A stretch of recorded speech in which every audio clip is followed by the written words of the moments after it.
इस प्रांगण में 1 वर्ष पूर्व हम लोगों ने पहला कार्यक्रम किया था। शिव चर्चा का ये दूसरा कार्यक्रम इस प्रांगण में।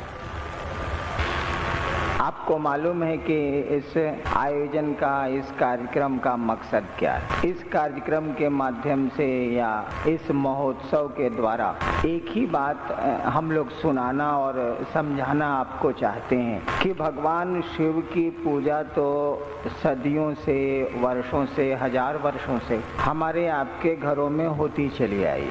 शिव को हमारे यहाँ, हमारे देश में, भारतीय भूखंड में ईश्वर समझा गया है और ठीक इसके उल्टा ईश्वर को शिव समझा गया है। बहुत लोग कहते हैं कि ब्रह्मा, विष्णु, महेश, लेकिन शिव की कल्पना केवल महेश के रूप में नहीं है, महेश्वर के रूप में। और यहाँ जिस शिव की चर्चा हम लोग करने आए हैं वो महेश्वर शिव की चर्चा करने आए हैं, ईश्वर शिव की चर्चा करने आए हैं। वह शिव जो केवल सृष्टि का लय करता है, वह शिव जो सृष्टि के विनाश का देवता माना जाता है, मात्र उस शिव की हम लोग चर्चा करने नहीं आए, नहीं बैठे। हम लोग उस शिव की चर्चा कर रहे हैं जो ईश्वर है और जिसकी इच्छा से उत्पत्ति, स्थिति और लय तीनों का क्रम पल प्रतिपल चल रहा है। उसी शिव को गुरु मानने की बात यहाँ कही जा रही है और कही जाएगी। शिव का अर्थ आपको ये अपने दिमाग में स्पष्ट कर लेना चाहिए कि हम लोग उस शिव की बात कर रहे हैं, उस परमात्मा की बात कर रहे हैं जिसको ईश्वर और महेश्वर कहा गया है। ये जो आप महादेव के रूप में देवघर में पूजते हैं शिव को, या शिव मंदिरों में पूजते हैं, या अन्य स्थानों पे शिव पूजे जाते हैं, या वही शिव है जो ईश्वर है। लेकिन ईश्वर का वह देवत्व स्वरूप है। ईश्वर में तो सब कुछ। आप जानते हैं कि शिव की पूजा में दुर्वासा जैसे ऋषि भी पैदा हुए, शिव की पूजा में बड़े बड़े संत भी पैदा हुए, शिव से जुड़े लोग रहे हैं जो बहुत क्रोधी हुए हैं, कापालिक संप्रदाय चला है। शिव की पूजा से जुड़े हुए लोग श्मशान की साधना से भी जुड़े रहे हैं। वो शिव का दूसरा स्वरूप है। एक आदमी के बहुत से स्वरूप होते हैं। आप ही पिता हैं, आप ही भाई हैं, आप ही पति हैं, आप ही पुत्र हैं। ठीक उसी तरह से जिस शिव की पूजा, जिस शिवलिंग को शिव का स्वरूप मान के हम आप जल चढ़ाते हैं, या वही शिव है जो ईश्वर के रूप में माना जाता, तभी वह सब कुछ देता है। आप थोड़ा सा ध्यान दीजिएगा तो आपको पता चलेगा। आप किसी ज्योतिषी के पास चले जाइए, अपना हॉरोस्कोप, अपना वो जन्म कुंडली अपनी लेके चले जाइए, और अगर कहीं कोई मार्केश है या कोई दुर्योग है आपके टीपन में, तो भारतवर्ष का कोई ज्योतिषी आपको शिव की पूजा बता देगा। वो कहेगा कि या तो आप रुद्राभिषेक करा लीजिए, या पार्थिव शिवलिंग का पूजन कर लीजिए, या महामृत्युंजय का जप करा लीजिए, या ओम नमः शिवाय या नमः शिवाय का जप करिए, शिव की पूजा करिए। किसी दूसरे देवता या देवी के पास हमको आपको वो नहीं भेजता है। यह बात बहुत गौर करने की है। भारतवर्ष में तो कई देवता, कई देवियां, लेकिन कोई एस्ट्रोलॉजर आपको रेफर करेगा तो गड़बड़ी होने पर कहेगा कि आप शिव की पूजा करिए। That is the final. उसके ऊपर वो नहीं जा सकता है, वहीं जाके ठहर जाएगा। ज्योतिषी भी कहेगा कि भाई महामृत्युंजय करा लीजिए, वो रुद्राभिषेक करा लीजिए, पार्थिव शिवलिंग का पूजन कर लीजिए, पंडित जी को बुला के ओम नमः शिवाय का जप कराइए, मार्केश चलेगा। वह क्यों नहीं दूसरे देवताओं और देवियों को आपको रेफर करता है, आपको कहता है कि उसकी पूजा करिए, काम चलेगा। छोटे मोटे मामले में तो रेफर कर देगा कि राहु की पूजा कीजिए, शनि की पूजा कीजिए, दान दीजिए, ये अंगूठी पहन लीजिए, वो कर लीजिए, वो कर लीजिए। लेकिन काल सर्प योग आ गया है, बड़े दुर्योग आ गए हैं हमारे आपके हॉरोस्कोप में, तो कहेगा शिव की पूजा करिए। क्यों ऐसा करता है वो? आप भी ज्योतिषी इसमें बहुत गुरु भाई हैं, हम लोगों ने भी ज्योतिष विद्या सीखी। क्यों ऐसा करते हैं हम लोग? इसीलिए करते हैं कि वही शिव जो है, जिसकी पूजा आप करते हैं, जिसका रुद्राभिषेक करते हैं, जिसका वो मंत्र जपते हैं आप, वह शिव ईश्वर की अवधारणा, वह शिव ईश्वर का ही नाम है। और ईश्वर से तो बड़ा कोई देवता नहीं होता, ईश्वर से ऊपर तो कुछ भी नहीं है। तो वह शिव जितना दे सकता है, जितना कर सकता है, वो जीवन दे सकता, दूसरे नहीं दे सकते। दूसरे देवताओं की क्षमता से बाहर है, क्योंकि बहुत सारे देवता तो धरती पर आए और खुद ही शरीर छोड़ना पड़ा उनको। इसीलिए ज्योतिषी आपको शिव के पास भेज देता है कि वो तो ईश्वर का नाम है, वो तो ईश्वर की प्रतिमूर्ति है, वो तो ईश्वर हैं। इसीलिए जाइए, आप ईश्वर की पूजा करिए, जिसको आप शिव समझते हैं वही ईश्वर है, और वहीं से आपका निदान हो सकता है, नीचे नहीं हो सकता। बासुकीनाथ चले जाइए, देवघर चले जाइए, यानी शिव के पास आपको रेफर कर देगा।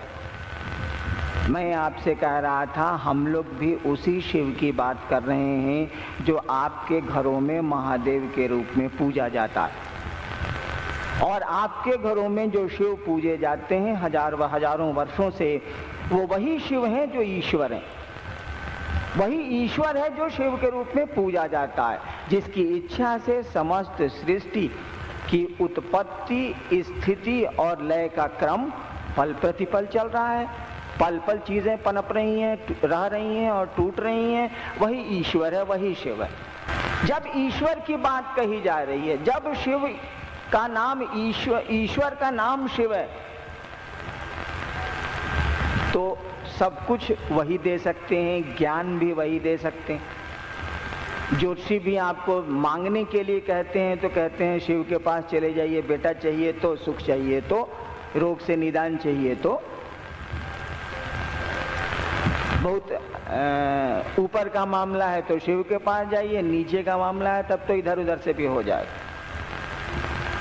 हम लोग कह रहे हैं कि उस शिव को जो ईश्वर है, सच पूछिए तो ईश्वर का नाम ही शिव है। हमारी आध्यात्मिक धारा में ईश्वर के लिए, महेश्वर के लिए शिव शब्द का प्रयोग हुआ है। हम लोग कह रहे हैं कि आपको तो पहले से पता है कि ये गुरु हैं, आपको तो पहले से पता है कि ये देवाधिदेव हैं, ये आपको पहले से पता है कि ये मृत्युंजय हैं। सब कुछ के लिए इनके पास आप चले जाते हैं। आप जानते भी हैं कि बड़ी आसानी से दे देते हैं। अगर कुछ चीजें चढ़ती भी हैं तो ऐसी चीजें चढ़ती हैं जिसको जानवर भी नहीं खाते। वो क्या, धतूरा चढ़ता है और बेल का पत्ता चढ़ता है, जानवर भी नहीं खाते। यानी जो सहजता से उपलब्ध है वही उनको पूजा के रूप में हम आप समर्पित करते। हम लोगों ने कहा कि आपको भाई पता है न कि ये गुरु हैं। जब मैं मधेपुरा में मैंने शुरू किया ये कहना कि भैया महादेव गुरु हैं, जरा जांचिए तो उनको कि गुरु हैं कि नहीं, और गुरु को जांचने के लिए तो शिष्य होना होगा। शिष्य बनिए, शिष्य का भाव दीजिए। तो वो तो मिथिलांचल है, हमारे बड़े भाई बैठे हैं वहीं, हम लोग दोनों मैजिस्ट्रेट थे। रोहतगी साहब भी बैठे हैं, ये भी वहाँ सेकंड ऑफिसर थे और मैं भी मैजिस्ट्रेट था। तो लोग कहते थे कि जाने थी सर, महादेव तो गुरु छबे करथिन।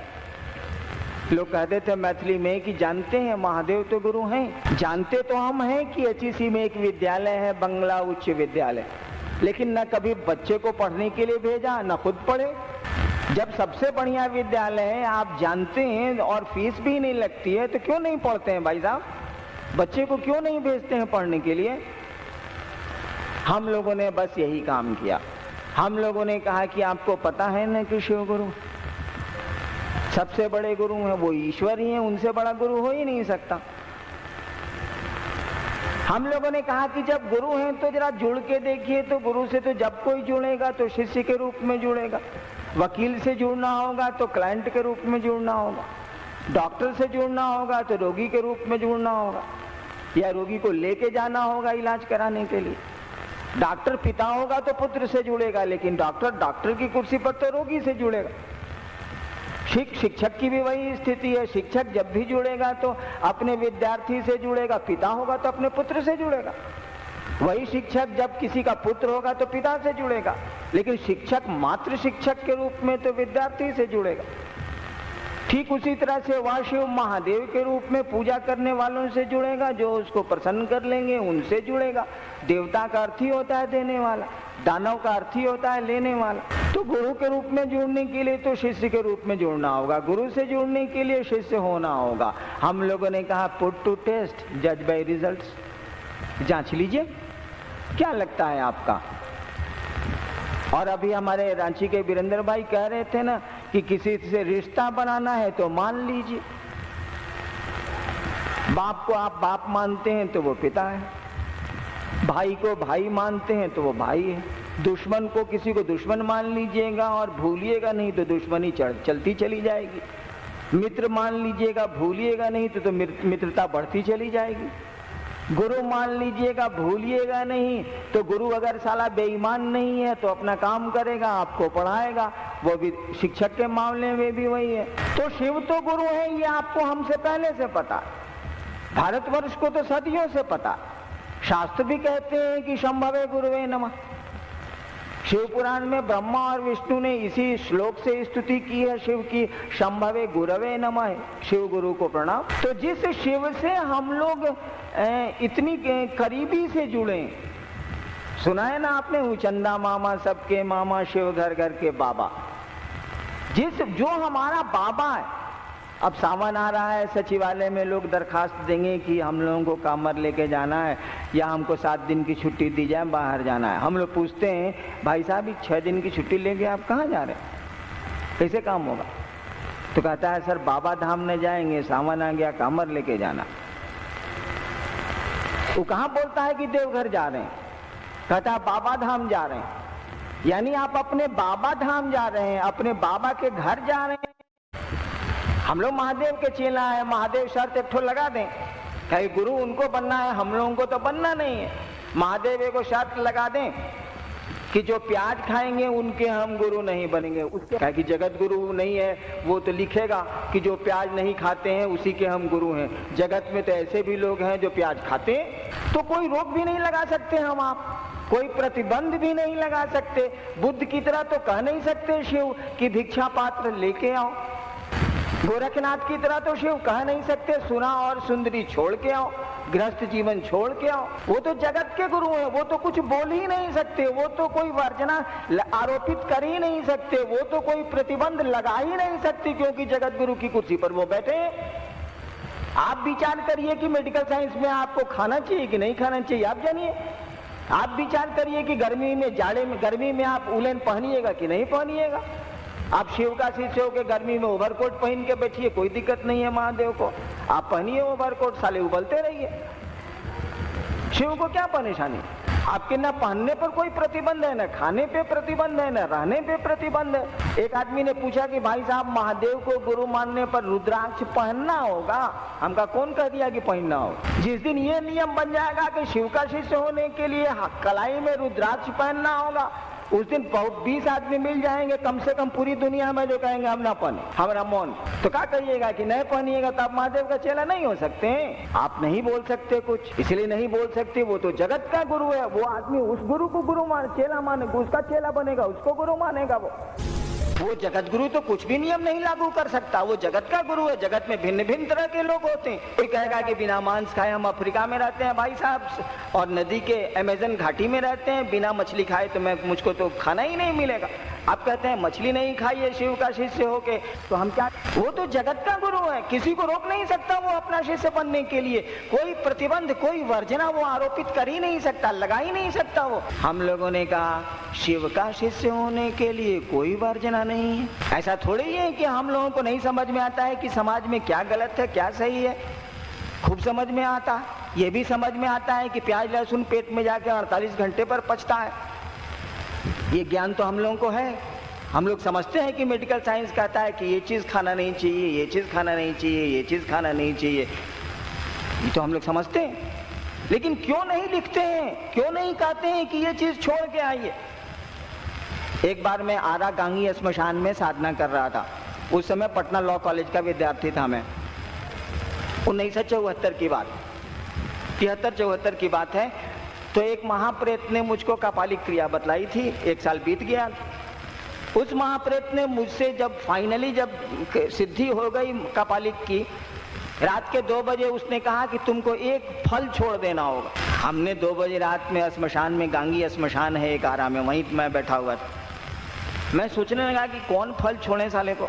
1 मिनट विचार करने पर हमने कहा कि ककड़ी नहीं खाएंगे। सलाम खाते ही नहीं है तो कहा ककड़ी नहीं खाएंगे। कहा ठीक, अब तो खाता हूँ, अब थोड़ी ही श्मशान की साधना मैं करता। तो देहात में नहीं कहावत है कि डाइन भी एक घर छोड़ देती, ठीक उसी तरह से वो डाकनी सिद्धि है, श्मशान में भी डाकनी शाकनी सिद्धि होती, तो उसमें है कि एक चीज छोड़ दीजिए आप। हमने कहा ककड़ी नहीं खाएंगे। शिव ऐसा नहीं कर सकते, वो आपको ककड़ी नहीं छोड़ा सकते। वो ये भी नियम नहीं बना सकते कि तुम ककड़ी नहीं खाओगे, ये भी नहीं बना सकते वो, क्योंकि बहुत सारे लोग हैं जो केवल ककड़ी उपजाते हैं और कुछ भी खाने को नहीं मिलता है उनको। आप देखिएगा नदियों के किनारे जो गरीब लोग रहते हैं, नदी के बेड में वो ककड़ी उपजाते हैं और जब पैसा नहीं होता है तो वही ककड़ी खा के उसके बच्चे पलते हैं। वो कह देगा आपको कि जी ककड़ी छोड़ दे भाई, तो हम गर्मी में 5 दिन खबई कौन ची सरकार। जिना शिव को गुरु मानने के लिए ऐसे मामूली प्रतिबंध भी नहीं लगाए जा सकते, क्योंकि जगत का एक आदमी भी विमुख हो जाएगा, जगत का एक आदमी भी आपके किसी प्रतिबंध से रुक जाएगा शिव का शिष्य होने के लिए, तब तो गलत हो जाएगा ना। ठीक है, शिव तो आपको समझाने नहीं आते, शिव तो कहने नहीं आते हैं कि मेरा चेला बनने के लिए क्या करना है क्या नहीं करना है। 10,000 साल से तो किसी ने नहीं कहा। भारतवर्ष का इतिहास का पन्ना उल्टेंगे आप तो देखेंगे कि जब से इतिहास आपको उपलब्ध है, करीब करीब 10-12 हजार साल का इतिहास उपलब्ध है हमको आपको। किताबी तो 5,000 साल से पुराना नहीं है, लेकिन पत्थरों से उपलब्ध है, शिलालेख से उपलब्ध है, खुदाई से उपलब्ध है। आपको कहीं नहीं मिलेगा कि लोगों ने शिव को गुरु मानने की बात कही है। आपको यह मिलेगा कि शिव को लोगों ने गुरु माना। इतिहास भी प्रमाणित करेगा, कहानियां भी कहती हैं, पुराण माने कहानी, कहानियां भी कहती हैं, पुराण भी कहते हैं। आपको 100-200 आदमी का नाम भी मिल जाएगा जिन लोगों ने शिव को अपना गुरु माना और बड़े एकमाली हुए। आपके दुर्वासा का नाम आप जानते हैं, वो शिव शिष्य थे, किताबें कहती हैं। बल्कि दुर्वासा ने शिव गुरु की स्तुति 13 प्रकरण में लिखी है, जिस किताबें बाजार में नहीं है, बहुत गुप्त किताब उसको मानी जाती है। तंत्र की गोपनीय स्तुति करके एक पुस्तक हमको मिली थी, बहुत पुरानी, उसमें है। इतिहास तो कहता है कि मच्छंदर नाथ के गुरु शिव थे, जालंधर नाथ के गुरु शिव थे। ये तो ऐतिहासिक लोग हैं, इतिहास मानता है इस बात को। दक्षिण भारत में बहुत सारे लोग हुए हैं जिन लोगों ने लिखा है कि शिव मेरे गुरु थे, और वो जंगलों में जब जा रहे थे तो शिव ने खुद उनको दीक्षा दी।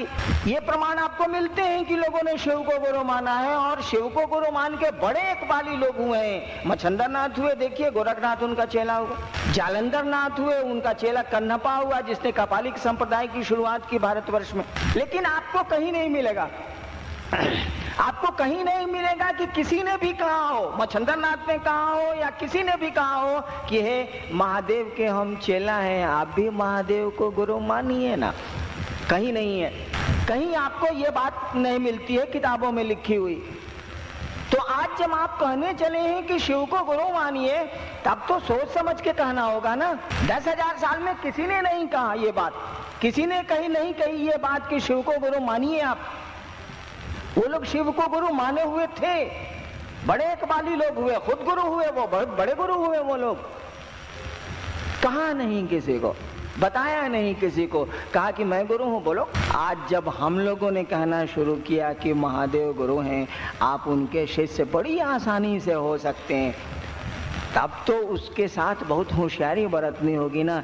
कोई प्रतिबंध नहीं लगाना होगा, कोई वर्जना आरोपित नहीं करनी होगी। हम लोगों ने कहा कि शिव को गुरु मानने के लिए कोई वर्जना नहीं, कोई प्रतिबंध नहीं, न जात का, न धर्म का, न खान का, न पान का, न पूजा का, कुछ नहीं। जो करते हैं करिए, शिव से गुरु के रूप में, शिव से शिष्य के रूप में जुड़िए। और जुड़ेंगे कैसे आप? मान के जुड़ेंगे। हम किसी को पिता मानेंगे और माने रखेंगे तो पिता पुत्र का संबंध चलेगा।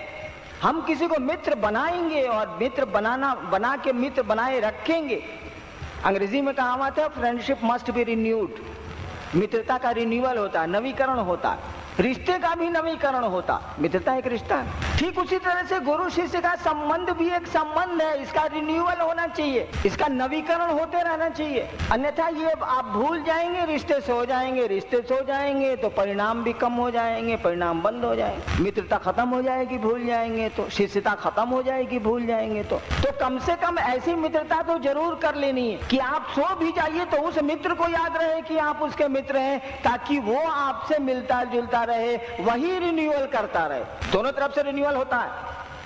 आप शिव को गुरु माने, इसको रिन्यूअल करते रहिए, यानी अपनी याद में रखिए, भूलिए नहीं कि आपके गुरु शिव हैं। और नहीं तो ऐसा कुछ कर लीजिए कि शिव की तरफ से रिन्यूअल होता रहे। दोनों स्थिति में काम चल जाएगा। एक तो आप रिन्यूअल करते रहिए अपने रिश्ते का कि महादेव मेरे गुरु हैं, भैया हम महादेव के चेला ही, गप करते रहिए, याद करते रहिए, रोज सुबह उठ के बिस्तर पर कहते रहिए कि हे महादेव आप हमारे गुरु हैं, हम पर दया नहीं करिएगा।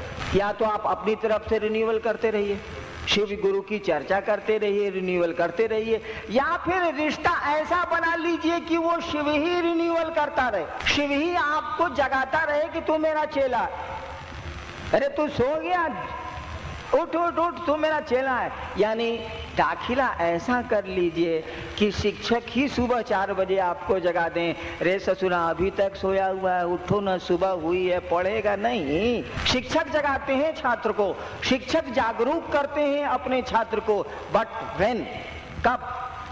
जब दाखिला हो जाता है विद्यार्थी का, जब विद्यार्थी उस स्कूल में एडमिट हो जाता है। ठीक उसी तरह से गुरु शिष्य के संबंध में अपना दाखिला तो संपुष्ट कर लीजिए। शिव गुरु विचार में हो गए हैं आपके, और अभी आप बंगला स्कूल में शिव चर्चा में घर से चले हैं, तो माँ कह रही है कि सब्जी ले आ दो, आप कहेगा तुमको अभी सोचता है सब्जी लाने के लिए? आए 8 बजे HEC का मार्केट खुल जाता है, तुमको बोलना नहीं चाहिए था? 11 बजे बोल रही है हमको शिव चर्चा में जाना है कि नहीं जाना? तुझे से मंगाना मंगा जाके, हम नहीं जाएंगे। कुछ नहीं हुआ है, विचार भाव में परिणत हुआ है, आपको रोका गया है, आप कन बना रहे। इस रिश्ते को और बढ़ने दीजिए, तो विचार को भाव में जाने दीजिए। भाव कहां चढ़ता है मालूम है? प्रेम में चढ़े। प्रेम में जैसे चढ़ेगा आप सूझ जाइए। दिस इज एडमिशन, यही आपका दाखिला है। प्रेम में घुसने दीजिए अपने विचार को, अपने रिश्ते को, वो दोस्ती का रिश्ता हो, पति पत्नी का रिश्ता हो, भाई बहन का रिश्ता हो, गुरु शिष्य का रिश्ता हो, इसको प्रवेश करने दीजिए। खाली हम सीढ़ियां अलग कर लें। जैसे प्रेम में आपका रिश्ता पनपा, जैसे प्रेम में आपका विचार परिणत हुआ, परिवर्तित हुआ, बदला, हे आप सूतने जाइए, प्रेमी अपने प्रेम पात्र को जगा लेगा। सोइए ना, कोई दिक्कत नहीं। तब आपको रिन्यूअल करने की जरूरत नहीं है। पत्नी खुद आके आपको कहेगी उठिए ना, सुते हुए हैं, खाना नहीं खाइएगा, दूर उठिए ना। अब उधर से ही रिन्यूअल होने लगा।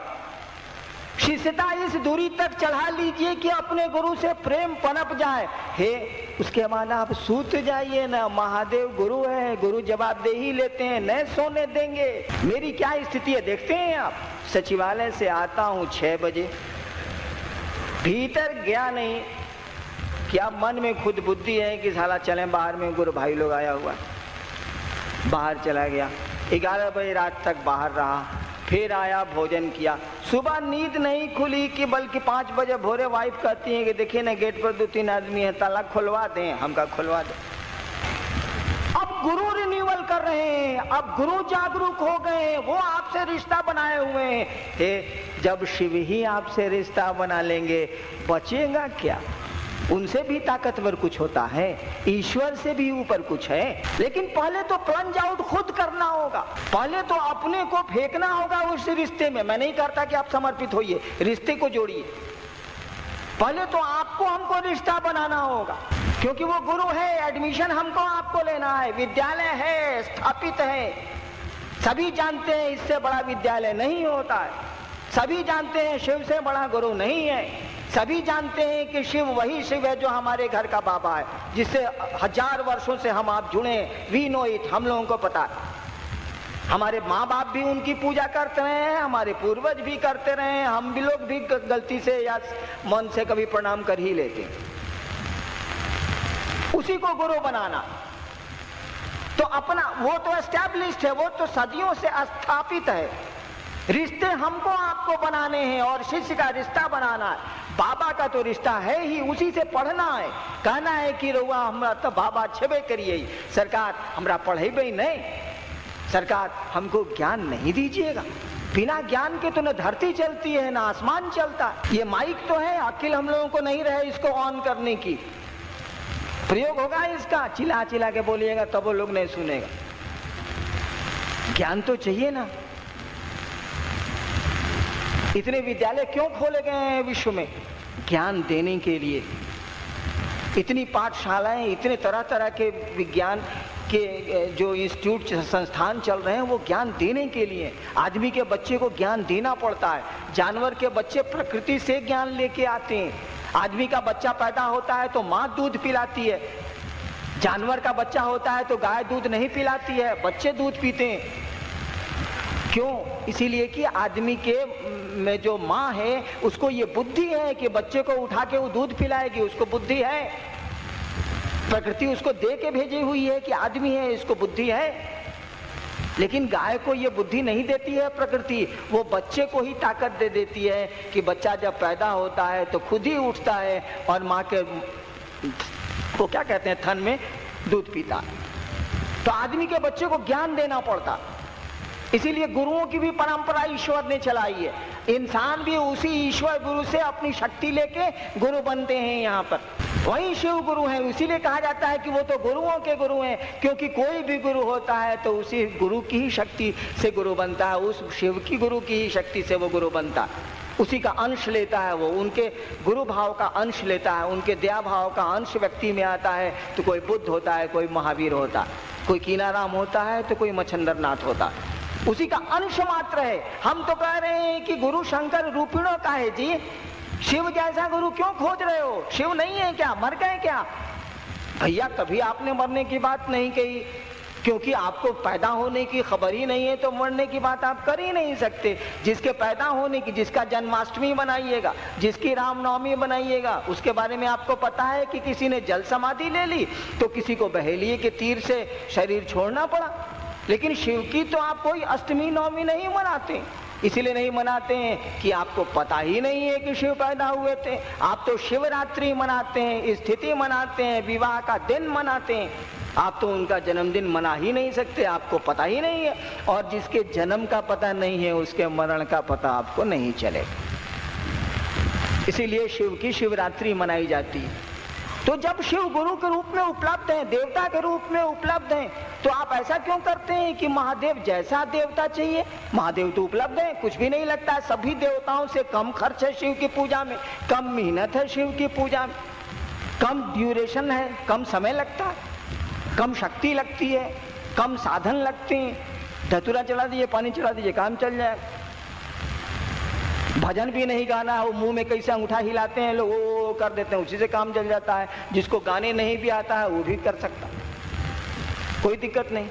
तो गुरु शंकर रूपिणों क्यों? गुरु तो शंकर खुद हैं। गांव मोहल्ले में शिव की पूजा हो रही है, घर घर में शिव की पूजा हो रही।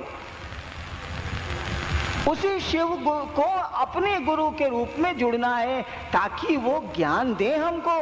वही ज्ञान आपको समझा लेगा कि जाने की जगह रहना नहीं है भैया यहाँ। वही ज्ञान आपको इस दुनिया में भी काम करेगा, वही ज्ञान आसमान में भी काम करेगा। गुरु ही ज्ञान देते हैं। और गुरु आपके पॉकेट में है, नगर में बच्चा, शहर में क्या गोद में बच्चा, शहर में डिडोर। और रिश्ते बनाइए, अपने रिश्ते बनाइए। पहले अपने से रिन्यूअल कीजिए। खिड़की खुलने के समय में वहां खड़े हो जाइए जरूर, बाद में तो खिड़की ही आपको जगा लेगी। भाई साहब आप खुद जग जाएंगे, सुतिए ना। शिष्य के रूप में अपने रिश्ते बना लीजिए, बाद में तो गुरु खुद ही आपको जगा लेंगे।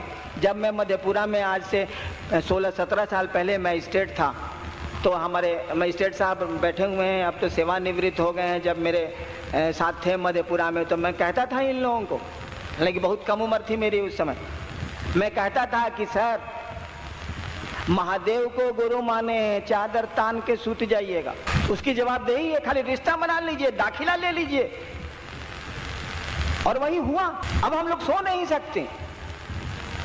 बताइए ना, किसी संडे को हम रह रहे हैं रांची में, 7 दिन सचिवालय में 10 घंटा खटते हैं, आज संडे होता है, छुट्टी मिलती है तो कभी डाल्टेंगे, तो कभी कोडरमा, तो कभी चतरा, तो कभी बेगूसराय, तो कभी सहरसा शिव चर्चा में। चाह के भी हरिनाम नहीं रुक सकते, रुकने ही नहीं लग देगा।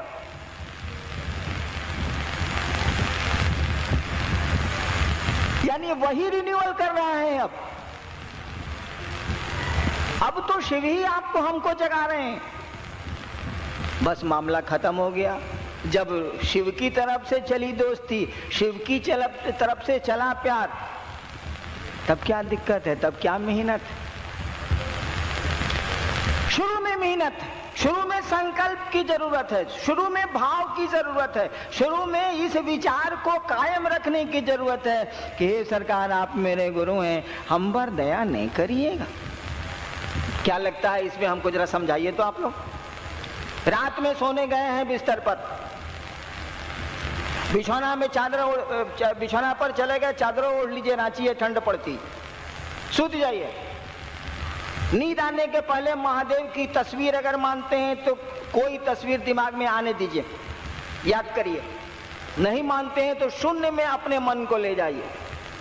सोचिए कि हम आसमान में हैं और पूरी धरती के ऊपर बैठे हैं, और उस शून्य में अपने मन को ये समझाइए कि तू महादेव का चेला है, हे शिव आप मेरे गुरु हैं, हम पर दया करिए। या नहीं, अगर तस्वीर मानते हैं तो कोई तस्वीर शिव की दिमाग में ले आइए, प्रणाम करिए, मने मन करिए। बोल के प्रणाम कहाँ होता, मुंह से प्रणाम करना तो प्रणाम नहीं होता है, प्रणाम तो मन करता है, नमन तो मन करता है। और यही कारण है कि इतना नमः शिवाय का जप लोग करते हैं, इतना राम राम करते हैं लोग, इतना बजरंग बली का नाम लेते हैं। और आदमी से मिलिएगा ना, हम तो देखा है भैया कि 25 साल 30 साल 50 साल से कई लोग हैं जो ओम नमः शिवाय का रोज जप करते हैं, 5 माला 8 माला। अब मिलिएगा तो लगेगा कि साला आदमी नहीं है, तो महादेव क्या होगा। अरे इंसान ना भगवान बनता है, इंसान के शरीर में साला वो आदमी नहीं है। ये इतना नमः शिवाय करता है, इतना मंदिर जाता है, गरीब आदमी भी आवेगा, बेचारा निसहाय कोई आवेगा, बिना घूस लिए उसका काम नहीं करेगा, उसको भी लूटेगा। तो समझाने वाले का, इंसान का बच्चा उसको ज्ञान नहीं दीजिएगा, नहीं समझेगा, वो दोष उसका नहीं। पुल कमजोर है तो इसमें पुल का कोई दोष नहीं है, बनाने वाले ने गलती की, पुल क्या करेगा, उस इंसान की कोई गलती नहीं है। वो तो आज के मौसम का फल है। आज के मौसम में जैसे फल उगते हैं, इंसान उगते हैं, उसी का एक रूप है वो। उसको प्रणाम करना किसी ने सिखलाया ही नहीं, उसको नमः शिवाय का जप करना किसी ने सिखलाया ही नहीं, कोई गुरु मिला ही नहीं कि उसके मन को उस भगवती के सामने झुका दे। एंग रिंग क्लीन चामुंडा विचे कभी उससे हुआ ही नहीं। वो तो मुंह में कर रहा है, वो तो अग्नि में केवल हवन कर रहा है, इन मंत्रों की आहुति दे रहा है। मन से तो ये मंत्र कभी उसके निकले ही नहीं। मंत्र का क्या अर्थ होता है भाई साहब? मंत्र का मानी जिसका मनन किया जाए, जिसकी आवृत्ति ली जाए, जिसको दोहराया जाए, मन जिसको बार बार दोहराए, वो मंत्र है। इसीलिए कहा जाता है मंत्र मूलम गुरु वाक्यम, गुरु ने जो कहा वही तुम्हारा मंत्र है। मंत्र का मानी होता है मन जिसको बार बार दोहराए, गुरु ने जो कहा उसको बार बार दोहराइए, वो जो बोले हैं वही मंत्र है। मंत्र का अर्थ होता है मनन करना। मन ने तो कभी एंग रिंग क्लीन चामुंडा विचे किया ही नहीं। मन तो भगवती को प्रणाम कर नहीं रहा, मन तो नमन कर रहा है पैसे को, सम्मान को, सुविधा को। गलती हमारी आपकी नहीं है, दोष हमारा आपका नहीं है। हम तो इस मौसम के फल हैं, हम तो ऐसे परिवेश में पलते। दोष जाता है गुरु पर। अगर गुरु आपके ठीक नहीं है तो ये रिजल्ट आएंगे। हमने कहा कि भाई साहब महादेव को गुरु काहे नहीं मानते हैं? जानते हैं जबरदस्ती भी पुण्य कराया जाए तो उससे लाभ होता। सर जॉन वुडरॉफ का नाम सुना? कलकत्ता हाई कोर्ट में जज थे उस समय, एक ही हाई कोर्ट था पूरे देश में, कलकत्ते में। वहां एक जज थे, नाम था सर जॉन वुडरॉफ। एक बार एक भारतवर्ष का आदमी सर जॉन वुडरॉफ से मिलने गया। उस भारतवर्ष के आदमी ने कहा, धोती कुर्ता में वो आदमी गया, नाम बाद में बता देंगे। कहा कि वेल मिस्टर जस्टिस, मैं हिंदी में बोलता हूं, कहा कि सुनिए जज साहब, हमारे एक शिष्य ने खून नहीं किया है, आज आपके न्यायालय में उसका केस आया है, उसको फांसी नीचे हो गई है, आप उसको माफी दे देंगे। अंग्रेजी में उसने कहा उस जज को, भाई आज जो जज साहब के यहाँ कोई बात कहने जाए तो वो अरेस्ट होगा, वो जमाना था साहब। सर जॉन वुडरॉफ ने कहा गेट आउट, बाहर देख। कहा कि जज साहब मैं जा तो रहा हूं, लेकिन आपको ये बात कह देता हूं कि उस मेरे शिष्य ने खून नहीं किया है, गलत आरोप उस पर लगे हैं और आप उसके केस को एडमिट करेंगे और क्वीन एक्विटल देंगे आप। कहा गेट आउट। सर जॉन वुडरॉफ लिखते हैं, वो पूरी तरह याद किए हुए हैं कि दूसरे दिन यह मामला है और इसमें जजमेंट देना है कि केस एडमिटेड, एडमिट होगा तब ना फांसी होगी उसको, केस एडमिटेड। 2 महीना के बाद वही आदमी फिर जस्टिस से मिलने आता और सर्टिफाइड कॉपी जजमेंट के लिए हुए हैं और सर जॉन वुडरॉफ से कहता है थैंक यू मिस्टर जस्टिस, आपने एक्विटल दिया, इसके लिए आपको बहुत बहुत धन्यवाद। कहता व्हाट नॉनसेंस, क्योंकि उसने तो जजमेंट दिया था कि केस एडमिटेड। कहा कि दिस इज योर ऑर्डर। उस आदमी ने वो आदेश की सत्यापित प्रति जज साहब को दी। सर जॉन वुडरॉफ ने उस आदमी को बैठाया, अपने ऑफिस के आदमी को कहा रिकॉर्ड लाओ, रिकॉर्ड मंगाया। सर जॉन वुडरॉफ देखते हैं कि अपनी कलम से उन्होंने लिखा है acquittal, hard and and the accused, और उसी की सर्टिफाइड कॉपी वो लेके आए। 15 मिनट 20 मिनट तक सर जॉन वुडरॉफ सोचते रहे। उसके बाद सादा पन्ना खींचा, उस समय गवर्नर जनरल इन काउंसिल होता था, मैंने उस समय वही सबसे बड़ा अफसर होता था इस देश। लिखा governor general in council, I sir John Woodroffe hereby resign. Sir John Woodroffe ने रिजाइन कर दिया और जो आदमी गया था यह बात करने के लिए उसी के शिष्य हो गए, उनका नाम था विद्यार्णव। सर जॉन वुडरॉफ ने तंत्र पे बहुत सुंदर लिखा है और बहुत खूब लिखा है। एक जगह सर जॉन वुडरॉफ लिखते हैं, जबरदस्ती पुण्य कराने की बात मैं आपको बता रहा हूं, लिखते हैं, वो उनकी किताब है द प्रिंसिपल्स ऑफ तंत्र, 2 वॉल्यूम में, इतनी मोटी। लिखते हैं कि एक कलकत्ता हाई कोर्ट में मेरा दोस्त था जो वकील था, बंगाली था, वकील था मेरा दोस्त, और सारे कुकर्म करता था। वो बहुत पैसे वाला था, कलकत्ता हाई कोर्ट में वकील था, उन्हीं का दोस्त था, वो सब धंधा करता था, वो शराब पीना, ये करना वो करना। एक दिन उसको बीमारी हुई, डॉक्टरों ने कह दिया कि आप नहीं बचेंगे। उसको पूजा पाठ से कुछ लेना वकील को नहीं था, पूरी तरह सर्वगुण संपन्न था, वो सामाजिक कुरीतियों का पैसा था ही। वो 6 महीना अपने बिस्तर पर रहा और मर गया।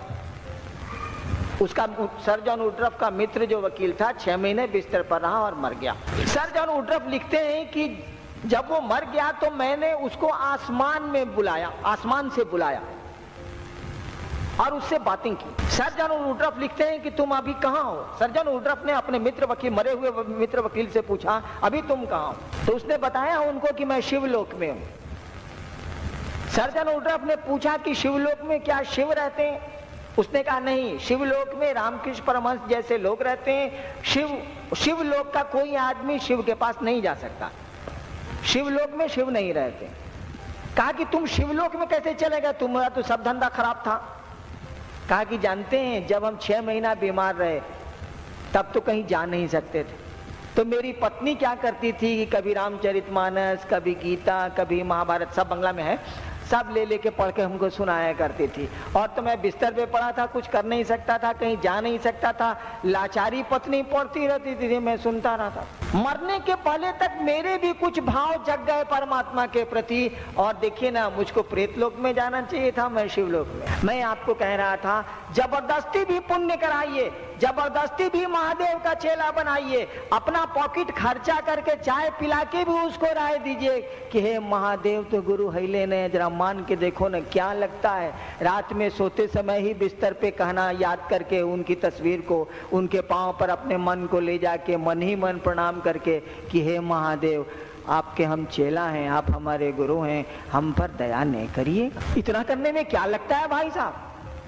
इतना उस शिव को निवेदित करने में क्या लगता है कि आप तो बाप मेरे हैले हैं, चलिए आज से एक और रिश्ता बनाया, रविन्द्रनाथ ठाकुर कहते हैं ना, आमी नटराजेर चेला चित्ताकाशे देखची खेला, बांधन खोलेर सीखची साधन, महाकालेर त्रिशूल नाचे। मैं नटराज का चेला हूं। अरे भैया, कोई आदमी को गुरु मानते हैं, उससे बड़ा तो गुरु होता ही नहीं है। कम से कम मन में तो खुशफहमी रहेगी ना कि साला महादेव के हम चेला हैं, बाकी चीज में भले कमजोर।